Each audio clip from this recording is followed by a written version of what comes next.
नमस्कार विद्यार्थी मित्रों। मैं महाराजा जीवाजीराव शिंदे महाविद्यालय से जूनियर विभाग में अध्यापन करता हूं, नेव से एमए। आज हम लोग 12वीं कक्षा की जो पद्य रचना देख रहे थे, पेड़ होने का अर्थ, श्री डॉक्टर मुकेश गौतम जी की ये रचना देख चुके थे, देख रहे थे। पहले जो आदमी पेड़ नहीं हो सकता, हौसला है पेड़, ये देखने के बाद हम वहां तक पहुंचे थे कि दाता है पेड़। अब ये दाता है पेड़ कैसे समझ कर लेना या समझ कर लेने की कोशिश करते हैं। दाता है पेड़, देखिए कैसी बात है। इस रचना में डॉक्टर मुकेश गौतम जी ने आप लोगों के सामने कैसे समझा दिया है, ये देखना जरूरी है।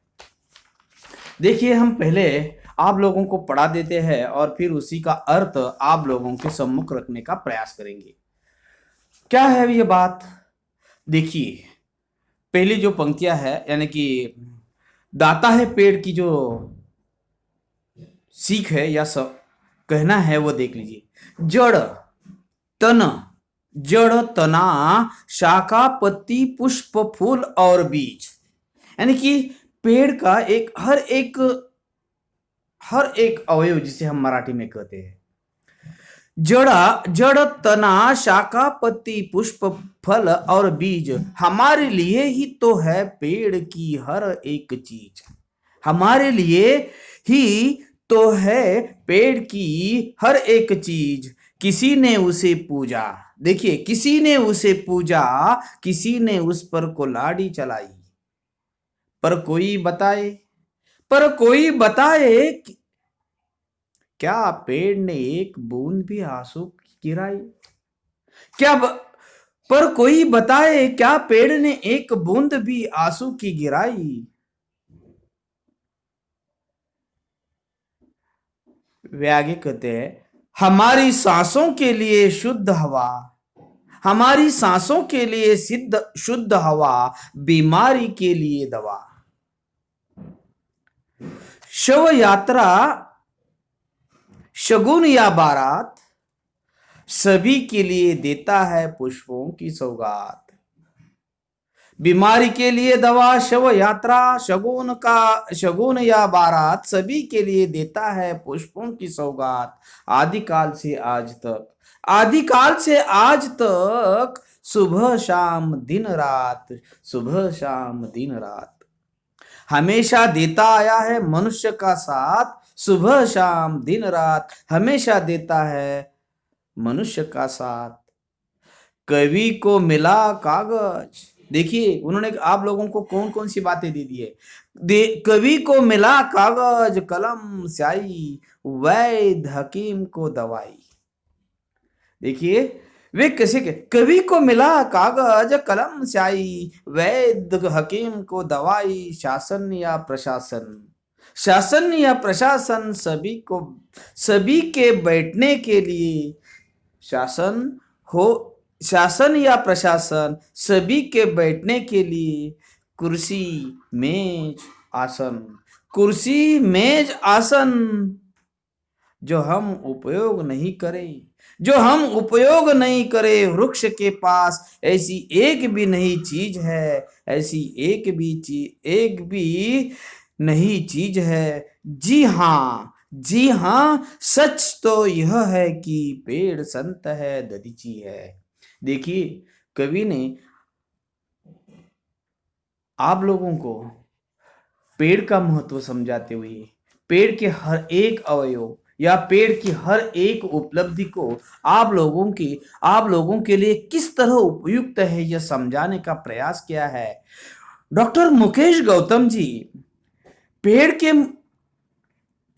जीवन में पेड़ की जो भूमिकाएं है, विभिन्नार्थी भूमिकाएं है, वो स्पष्ट करते हुए हम लोगों को उसके होने की आवश्यकता किस तरह उपयुक्त है, या मनुष्य के अलावा पेड़ किस प्रकार दूसरों को देकर अपने जीवन की सार्थकता मानता है, यह यहाँ उन्होंने बताने का प्रयास किया है, यह यहाँ उन्होंने समझाने का प्रयास किया है।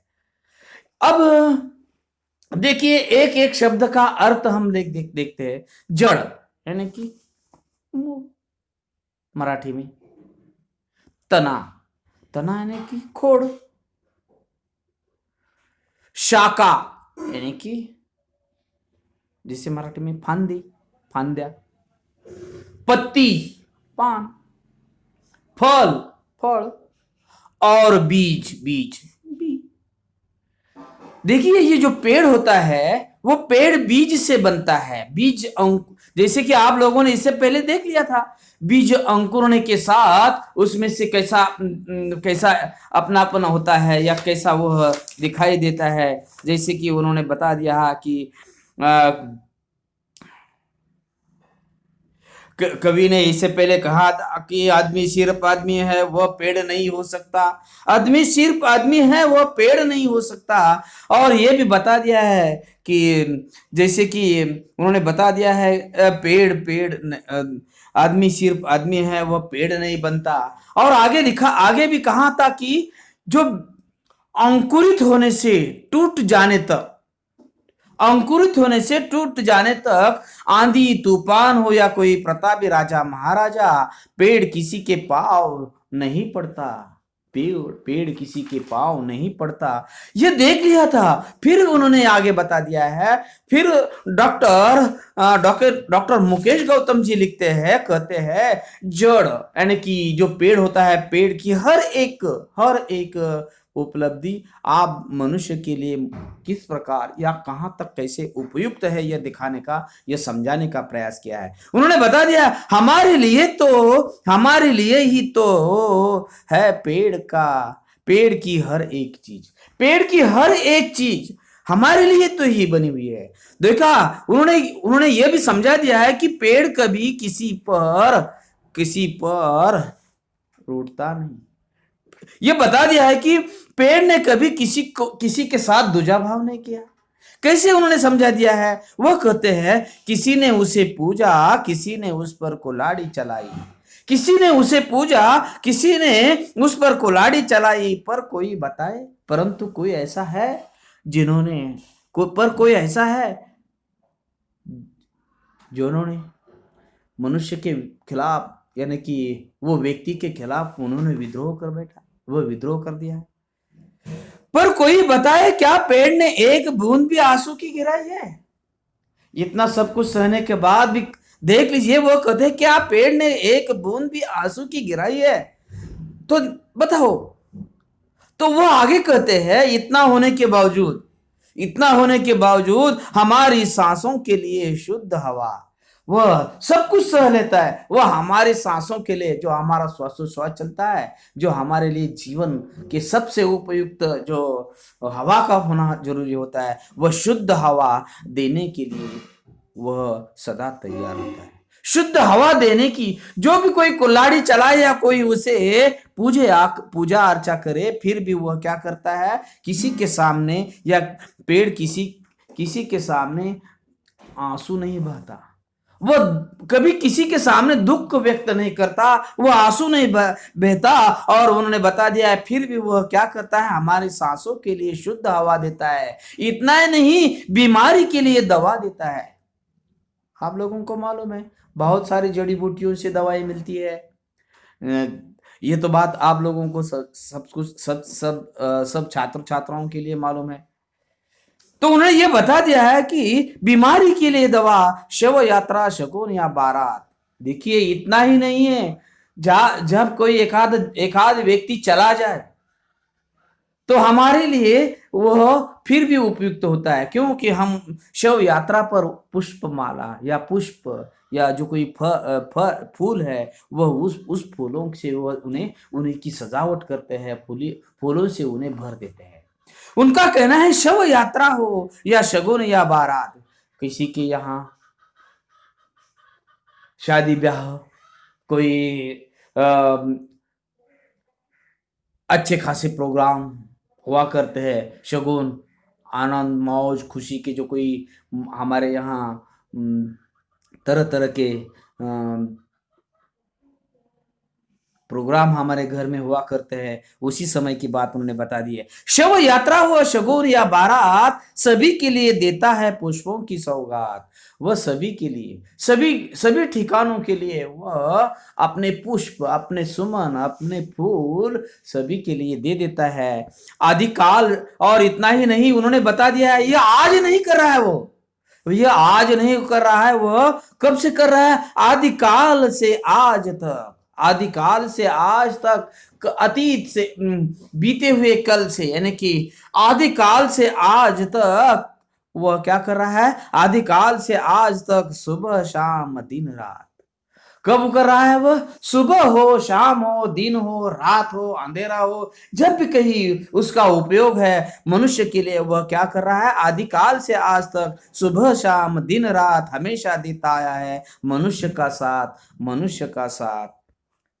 इतना ही नहीं, कभी आगे जाकर हम लोगों को और कुछ उन्हीं के प्रति बातें समझाते हुए दिखाई देते हैं और कहते हैं, देखिए देखिए इनकी उपयोगिता किस तरह, कहां तक, कहां से कहां है। कैसे उन्होंने बता दिया है, आदिकाल से आज तक, सुबह शाम दिन रात हमेशा देता आया है मनुष्य का साथ, कवि को मिला कागज। देखिए कवि को क्या मिला है? हम जैसे लेखक, साहित्यिक या वाचक या पाठक या श्रोता, लेखक विद्यार्थियों के लिए, छात्रों के लिए या छात्र छात्राओं के लिए क्या दिया है? उन्होंने बता दिया है कि आदिकाल से आज तक, सुबह शाम दिन रात हमेशा देता है मनुष्य का साथ, कवि को मिला है कागज कलम स्याही। कागज कलम स्याही उसी की ही बनती है, वैद्य हकीम की दवाई। और इतना ही नहीं, आप सभी के लिए उन्होंने बहुत कुछ दे देने की कोशिश की है। वैद्य हो या हकीम को उन्होंने क्या दी है? दवाई दी है। शासन या प्रशासन, जहां भी कई लोग हो, शासन दरबारी हो, प्रशासन के दरबार में हो, या शासन राजा महाराजा हो, या सभी के लिए, यानी कि शासन या प्रशासन सभी के बैठने के लिए, सभी के बैठने के लिए उन्होंने क्या दिया है? कुर्सी, मेज, आसन। पेड़ इतना आप लोगों को उपकृत करता है या आप लोगों से इतना उपयुक्त है कि उन्होंने बता दिया है, वैद्य हकीम की जो देता है दवाई, शासन या प्रशासन सभी को बैठने के लिए कुर्सी, मेज, आसन, जो हम उपयोग नहीं करे, वृक्ष के पास ऐसी एक भी नहीं चीज है। कवि ने आगे चलकर कहा है, हम उसी की उपयोगिता नहीं करे, वृक्ष के पास, पेड़ के पास ऐसी एक भी चीज नहीं है जो हमेशा उपयोग नहीं करे, जो हम उपयोग नहीं करे, वृक्ष के पास ऐसी एक भी नहीं चीज है। जी हाँ सच तो यह है कि पेड़ संत है, दधीची है। कवि का कहना है, पेड़ क्या है? संत है, दधीची है। संत और दधीची के बारे में उन्होंने आप लोगों को बता दिया है कि वास्तव में देखा जाए तो पेड़ की कोई ऐसी भी वस्तु नहीं है जो मनुष्य के काम न आती हो। पेड़ संत के समान है, और उनका कहना है पेड़ कैसा है? संत के समान है, जो दूसरों को देते हैं। पेड़ क्या है? जो दूसरों को देते हैं, जैसे कि संत दूसरों को देते हैं, बिल्कुल उसी तरह उन्होंने बता दिया है, पेड़ संतों के समान है, पेड़ संत के समान है, जो दूसरों को देते हैं, किसी से कुछ भी अपेक्षा नहीं रखते। वास्तविकता तो यह है कि पेड़ दधीची है, पेड़ दधीची है। यह संदर्भ उन्होंने यहाँ इसीलिए बता दिया है कि दधीची के बारे में उन्होंने बता दिया है, जिस प्रकार दधीची ने देवताओं की रक्षा के लिए, जिस प्रकार दधीची ने देवताओं की रक्षा के लिए क्या कर दिया था? दधीची ने देवताओं की रक्षा के लिए, वज्रास्त्र बनाने के लिए, जीते जी वज्रास्त्र बनाने के लिए, एक कठिन अस्त्र है, एक वज्रास्त्र है, वह बटान शस्त्रास्त्र की दृष्टि से, वह वज्रास्त्र बनाने के लिए उन्होंने क्या कर दिया था? वह यहां बता दिया है, दधीची ने देवताओं की रक्षा के लिए, वज्रास्त्र बनाने के लिए जीते जी अपने अस्थियां भी दान कर दी थी। जीते जी, जीवंतपनी, जीते जी उन्होंने क्या कर दिया?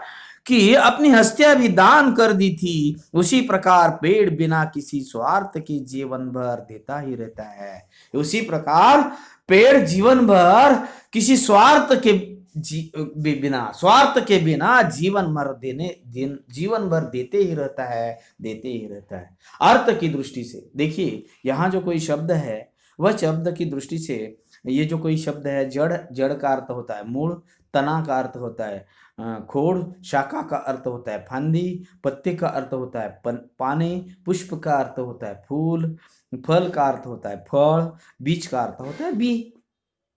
इसके अलावा चीज का अर्थ होता है वस्तु। कुल्हाड़ी आप लोग जानते हैं।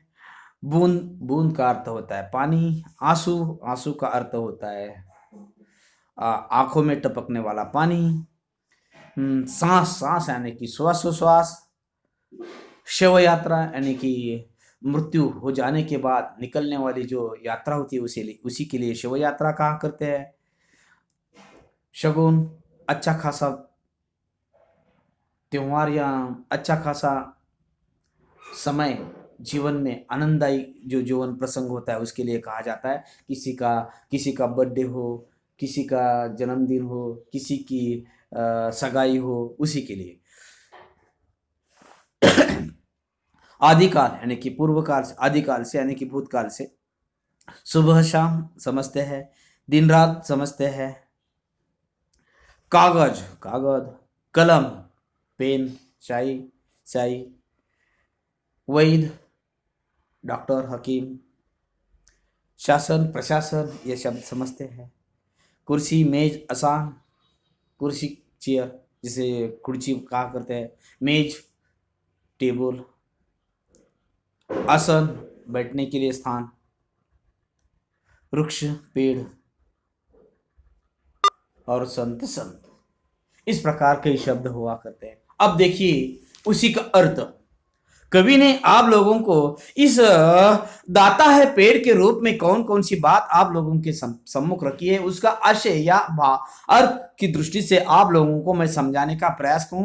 पढ़ाते हुए एक बार आप लोगों को रख दिया है, फिर एक बार अर्थ की दृष्टि से वह कह देता हूं। पेड़ बहुत बड़ा दाता है, कवि का कहना है पेड़ बहुत बड़ा दाता है। पेड़ के फलों के गुणों से तो सभी परिचित है। पेड़ के फलों के गुणों से तो सभी परिचित है, परंतु इसके साथ ही पेड़ की जड़, तना, शाखाएं हो या पत्ते, फूल और बीज, पेड़ का कोई भी भाग अनुपयोगी नहीं होता। क्या कहा है उन्होंने? पेड़ का कोई भी भाग अनुपयोगी नहीं होता। मानव समाज में ऐसे भी लोग हैं, उनका कहना है कि मानव समाज में ऐसे भी लोग हैं जो पेड़ को पूछते हैं, और तो और उन्होंने इतना ही नहीं कहा है, आगे कहा है दूसरी ओर अपने स्वार्थ के लिए पेड़ पर कुल्हाड़ी चलाने वाले लोग भी यहाँ कोई कम नहीं है। स्वार्थ के लिए पेड़ पर कुल्हाड़ी चलाने वाले लोग भी यहाँ कोई कमी नहीं है। और वह कहते हैं उसे काटने वालों को भी वह कहते हैं कि कोई कमी नहीं है। फिर भी पेड़ क्या कहता है, लेकिन पेड़ मनुष्य के किसी भी दुर्व्यवहार पर कभी भी आंसू नहीं गिराता, कभी भी कोई किसी के सामने आंसू नहीं गिराता। मानो पेड़ पर कैसा भी अत्याचार क्यों न करे, उनका कहना है मानो पेड़ पर कैसा भी क्यों न अत्याचार कर पड़े करे, पेड़ उससे कभी बदला लेने की नहीं सोचता। मनुष्य की तरह बदला लेने की वो कभी नहीं सोचता। उनका कहना है मानो पेड़ पर कैसा भी अत्याचार क्यों न करे, पेड़ उससे कभी बदला लेने की नहीं सोचता। वह तो जीवन भर देता ही रहता है। इतना ही नहीं, वह हम श्वासोश्वास के माध्यम से जो विषैली वायु बाहर छोड़ते हैं, हम श्वासोश्वास में जो विषैली वायु बाहर छोड़ते हैं, पेड़ उसे स्वच्छ करके हमें स्वास्थ्यवर्धक वायु प्रदान करता है। मतलब हमारे लिए प्राण वायु का वह निर्माण करता है, प्राण वायु जिसे हम मराठी में कहा करते हैं, प्राण बचाने के लिए। इतना वह आगे कहते हैं वो आगे कहते हैं कि पेड़ रोगों के लिए विभिन्न प्रकार की औषधियां देता है। देखिए पेड़ किस प्रकार उपयोगी, पेड़ मनुष्य के लिए, मानव मात्रा के लिए, रोगों के लिए विभिन्न प्रकार की औषधियां देता है। मनुष्य समाज में किसी की शव यात्रा हो या कोई शुभ कार्य, फिर किसी की बारात, पेड़ सभी की सजावट के लिए पुष्पों की सौगात देता है। सौगात यानी कि भेंट। पेड़ पुष्पों की सौगात देता है। जब से सृष्टि का आरंभ हुआ है, अनादिकाल से पेड़ हमेशा मनुष्य को देता ही आया है, मनुष्य को देता ही आया है। पेड़ कवि को कागज, कलम तथा शाही प्रदान करता है। पेड़ हम सब के लिए कागज, कलम, स्याही प्रदान करता है। पेड़ वैद्य और हकीम को विभिन्न रोगों के लिए दवाएं देता है। पेड़ शासन और प्रशासन के लोगों को कुर्सी, मेज और आसन देता है। वास्तव में देखा जाए तो पेड़ की ऐसी कोई भी वस्तु नहीं है। वास्तव में देखा जाए तो पेड़ की ऐसी कोई भी वस्तु नहीं है जो दूसरों को देते ही जो मनुष्य के काम न आती हो। कोई ऐसी चीज नहीं है कि जो मनुष्य के लिए काम नहीं आती हो। पेड़ संत के समान है। कवि ने आखिरकार कहा है पेड़ कैसा है, संत के समान है, जो दूसरों को देती ही है, किसी से कुछ भी अपेक्षा नहीं रखते। वास्तविकता तो यह है कि पेड़ दधीची है। वास्तविक रूप में पेड़ क्या है, दधीची है। दधीची के बारे में उन्होंने बता दिया है पुराण काल में, यानी कि आप लोगों के रामायण महाभारत में जैसे महाग्रंथों में ये सुना होगा कि दधीची ने क्या कर दिया था, देवताओं के लिए अपनी अस्थि दे दी थी। क्यों? क्योंकि यह अस्थि से वह वज्रास्त्र बनाना पाए, बनाने के लिए वो उपयुक्त हो, या बनाने के लिए जीते जी उन्होंने क्या कर दिया था, अपनी अस्थि अर्पण कर दी थी, दान के रूप में दे दी थी। बिल्कुल उसी तरह उन्होंने बता दिया है पेड़ क्या है, दधीची है। जिस प्रकार दधीची ने देवताओं की रक्षा के लिए वज्रास्त्र बनाने के लिए जीते जी अपनी अस्थियां भी प्रदान कर दी थी, उसी प्रकार पेड़ बिना किसी स्वार्थ के जीवन पर देता ही रहता है, देता ही रहता है। इस तरह हम लोगों ने ये जो कोई पद्य रचना है, कौन सी, पेड़ होने का अर्थ, पेड़ होने का अर्थ, ये कविता आप लोगों के सम्मुख मैंने रख दी। यहाँ तक।